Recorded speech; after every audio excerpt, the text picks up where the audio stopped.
Opa, já foi. Meu povo e minha pova, tudo bem com vocês? Bem-vindos a mais uma videoaula aqui no canal Geo e Mapas. Hoje nós vamos dar continuidade ao estudo das macro-regiões do IBGE para falar da região Sul. Vamos lá? Compartilhamento de tela. Aí, região Sul do Brasil. Localização dela no mapa. Já dá para perceber logo de cara que é a macro-região, o menor número de unidades da federação. Tá? Não sei por que não está passando. Peraí. Foi, passou. Tá aí, são apenas 3 unidades da federação. Os estados do Paraná, Santa Catarina e Rio Grande do Sul. Tá? Você pode estar pensando, mas e o Centro-Oeste? O Centro-Oeste também só tem 3 estados. Sim, mas o Centro-Oeste tem mais uma unidade da federação, que é um território, que é o Distrito Federal. Certo? Onde estão aquela galera lá bem amada, são os políticos. Super amados, né? Bom, foco. Região Sul do Brasil. É a menor das macro-regiões do IBGE, representa menos de 7% do território brasileiro. Tá? Tem uma população de cerca de 29 milhões de habitantes, 14% da população brasileira. É a terceira mais populosa, perde para o Sudeste, que é a mais populosa, e para o Nordeste, que vem logo em seguida. Tá? E é a segunda mais povoada, perdendo apenas para o Sudeste dessa vez, com cerca de 47 habitantes para cada quilômetro quadrado. Beleza? Vamos lá. Geologicamente falando, a região sul tem o predomínio de rochas sedimentares. E rocha sedimentar, como a gente já sabe, a gente já estudou na aula de geologia, as rochas sedimentares, as estruturas sedimentares, elas estão ligadas a recursos minerais energéticos. No caso da região sul, especialmente o carvão, tá? Então, aí a gente tem a formação do cinturão carbonífero, beleza? Daqui a pouco, quando a gente falar de economia, isso vai ser importante, retomar este assunto. Vou beber minha água, tá? Vamos lá. Relevo. 2 classificações principais, a de Jurandir Rossi e a do professor Aziz Absabi. Tá? O importante aqui, estão vendo os nomes aí, podem dar uma lida, mas o importante é que a gente fala das coxilhas. As coxilhas são formações planáuticas muito características da região sul. Primeiro mapa, vou mostrar uma imagem das coxilhas. Primeiro mapa, né, mostrando aí, podem perceber que no extremo sul da região sul, lá no estado do Rio Grande do Sul, você tem formações de planície predominando, né? Mas ao norte da região sul, as formações de planalto, beleza? Aí, as coxilhas. Reparem, são morros arredondados, porque já foram bastante desgastados pela ação erosiva. Tá? Essa paisagem típica da região sul é a paisagem de coxilhas. Beleza? Coxilhas. Continuando com os aspectos naturais, clima. A região sul, gente, tem um clima subtropical. A região sul ela é cortada pelo Trópico de Capricórnio. Então, ao sul do Trópico de Capricórnio, a gente tem a zona térmica temperada do sul. Tá? Então, o clima ali é subtropical. Beleza? Média de 16 graus, grande amplitude verão e inverno. Significa que a diferença de temperatura nessas 2 estações do ano é muito grande. Tá? Verão e inverno. A gente vai observar aqui no climograma agora que as chuvas são muito bem distribuídas ao longo do ano. Reparem. Chuva em um climograma é representado pelas barras, neste caso aí, azuis. Embaixo do gráfico você tem os meses do ano, janeiro, fevereiro, março, abril, maio, junho, por aí vai. Então reparem que há pouca variação de chuva, as barras estão quase todas na mesma altura, mostrando que a gente tem chuvas bem distribuídas ao longo do ano. Tá? E a linha verde, neste caso, representa sempre, num mapa, a linha representa, num climograma, perdão, sempre a linha representa a temperatura. Neste caso, medida em graus Celsius ali, reparem que ela vai abaixo de 14 graus. Esse climograma não está mostrando as menores temperaturas, tá? Mas é um climograma típico da região sul do Brasil. Além disso, ainda sobre aspectos climáticos do sul, a gente tem possibilidade de geadas e neves e influência da massa polar atlântica. Vamos lá. E aí? Influência da geada, uma paisagem típica do sul, com a mata de araucária ali no fundo, tá? Pecuária, também outra característica da região sul, e claro, o solo coberto aí de gelo, né? A geada, beleza? As massas de ar. No inverno, à esquerda, e no verão, à direita. Então, a gente tem a formação das massas de ar. Reparem aqui embaixo a região sul, com a MPA, atuação principalmente, claro, no inverno, massa polar atlântica. Então, do território brasileiro, a região sul é a primeira região que recebe a massa polar atlântica, né? Então, ela ainda está muito fria, porque ela é polar, e ela ainda está muito úmida, porque ela é atlântica. Ela ainda não perdeu essas características, né? Porque a massa de ar, conforme ela vai avançando sobre o território, ela vai deixando umidade, vai pegando o calor do continente e perdendo um pouco essa característica de frio, né? Mas no sul não, no sul ela já ainda chega muito fria e muito úmida, causando a queda das temperaturas. Beleza? Vamos lá. Ainda sobre aspectos naturais, mas agora a vegetação. A região sul tem basicamente 2 domínios, tá? Da mata de araucária, também chamada de mata dos pinhais, aquela que a gente viu na imagem agora há pouco, que já foi bastante alterada, tá? No passado, principalmente pela busca da madeira para fazer lenha e móveis, tá?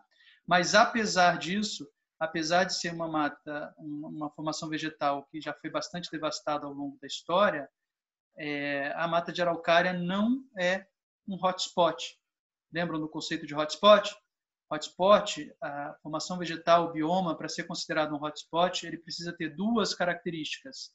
Precisa estar sob muita ameaça e ter muita biodiversidade.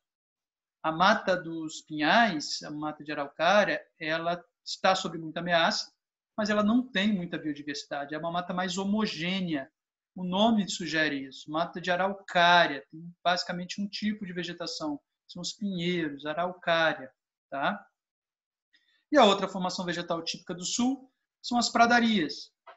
Também podem ser chamadas de campos sulinos, campanha gaúcha ou pampas. Tá? É uma vegetação de gramíneas, vegetação rasteira. Tá? Por isso, por essa característica da vegetação, ela é muito utilizada para a pecuária. Dá uma olhadinha aqui, ó. Vou passar primeiro para o que a gente está falando agora, as pradarias. Parece um campo parece uma pastagem, né? Parece um pasto. Parece, mas não é. Isso é a pradaria, ou pampas sulinos. Tá? Então, por essa razão, por ser uma vegetação muito rasteira, semelhante a uma área de pastagem, ela é usada para a pecuária. E aqui a mata de araucária. Aí a árvore, chamada de araucária, tem um pinhão. Tá? Tranquilo? Passando agora para os aspectos naturais da região sul do Brasil, especificamente hidrografia. 3 grandes bacias hidrográficas compõem a região sul. A do Paraná, mais importante delas, a do Uruguai e Atlântico Sul. E a região sul, especialmente a bacia do Paraná, tem o maior potencial hidrelétrico instalado. O que significa isso? A gente tem 2 coisas importantes aqui. Quando você fala assim, qual é a bacia hidrográfica com maior potencial hidrelétrico no Brasil? É a bacia do Rio Amazonas, lá na região norte. Tá? Mas se a pergunta for, qual é a bacia hidrográfica com maior potencial de geração de energia instalado, ou seja, que está gerando mais energia atualmente? Aí é a bacia do Rio Paraná, tá? Na região sul. Reparem aqui, o amarelo aí no mapa é a bacia do Paraná, que compõe a bacia Platina, tá?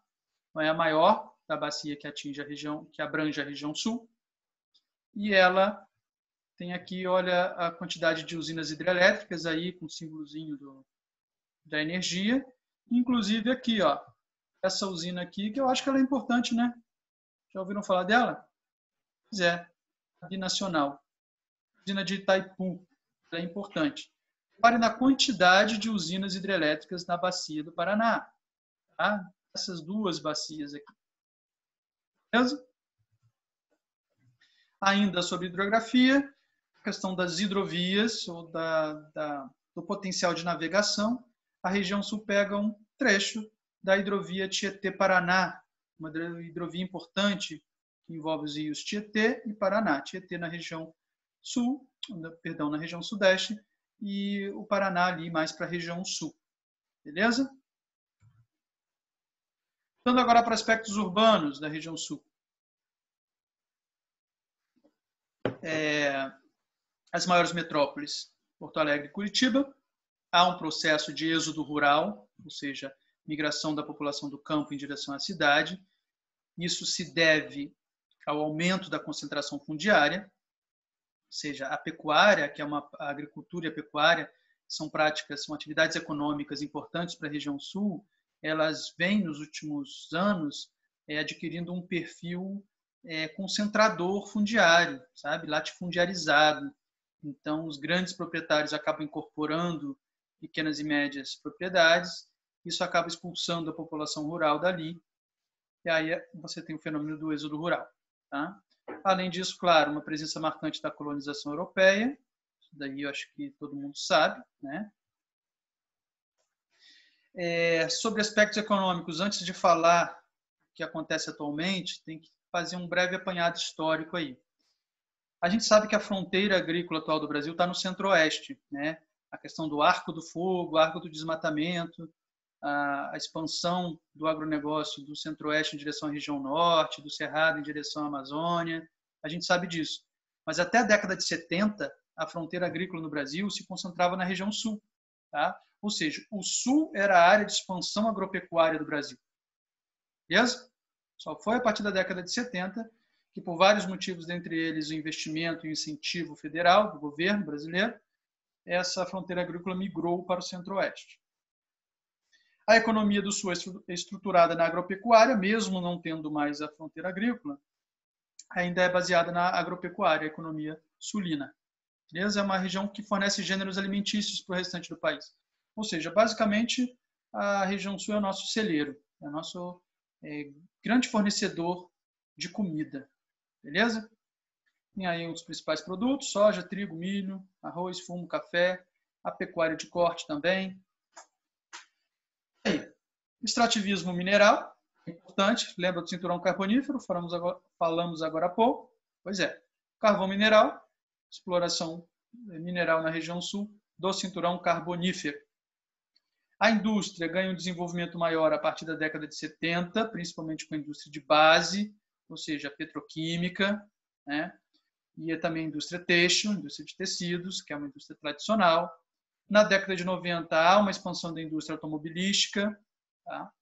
Um avanço das multinacionais automobilísticas para a região sul também, ela acaba sendo maior a partir da década de 90. Tranquilo? Vamos entrar então agora na parte de infraestrutura. A região sul, a gente vai reparar isso nos mapas que vêm a seguir, ela é física e economicamente integrada à região sudeste. Bom, se a região sul ela tem como uma de suas características econômicas ser fornecedora de alimentos para a região sudeste, é claro que tem que haver uma integração, né? A gente está falando de alimentos são perecíveis, então você precisa ter uma estrutura minimamente decente para escoar essa produção para a região sudeste, no caso que é o grande centro consumidor, que é a região mais populosa e povoada do país. Tá? Com relação ao corredor de exportação, ou seja, a logística para escoar a produção da região sul, aquela produção que é voltada para abastecimento externo, para o mercado externo. Tá? Aí a gente tem o corredor de exportação, que é o de Paranaguá, e também o de Rio Grande. Vamos lá, vamos ver os mapas. Primeiro, ferroviário. A região sul tem uma malha ferroviária significativa, né? Tá aí integrada, significativa. Rodovias federais, mais uma vez, tem uma malha rodoviária densa, também bem integrada. E aí os corredores de exportação, número 4 aí é de Paranaguá, número 5 de Rio Grande. São os dois principais corredores de exportação que atendem ao escoamento da produção da região sul do Brasil. Tranquilo? Aquele mapinha um pouco mais complexo dos corredores de exportação, também chamado de corredor logístico. Está aí, eixo de Rio Grande e eixo de Paranaguá, os dois que atendem. Reparem que eles estão ligados também à região centro-oeste e até a região norte. Tá? Boa parte da produção agropecuária do centro-oeste é escoado por esses portos também. Tá? E é isso. Acabamos. Hoje é só. Alguma dúvida por aí? Se tiver dúvida, deixa aqui nos comentários ou me procurem nas redes sociais que a gente tira as dúvidas aí. Beleza? Valeu, até a próxima.